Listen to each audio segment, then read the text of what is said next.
Gelmiş İsmet'in moçunu tutuq bacısı kildə. Demişəm gəl yan beyin çəksin giyim içəyi. Baxıq reaksiyonu. Azat ona azat çeşmayım roşan İsmet. Gəl yanına çəksən İsmet. O vaxt gəldin. Mən gələrəm.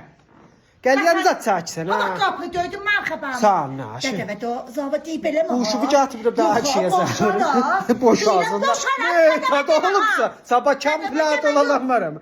Bir şərtindən demə. Nə şərtindən? Mən deməyəcəm sən gəl yan çəkirsən. Sən nə deməyəcəksən mən siqar. Sən mən siqar çəkirsən? Hə. Ağzımı gətirəcəm oraya.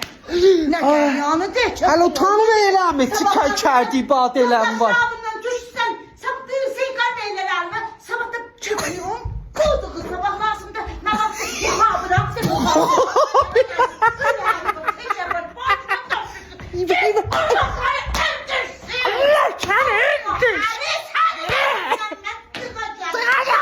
Neden mi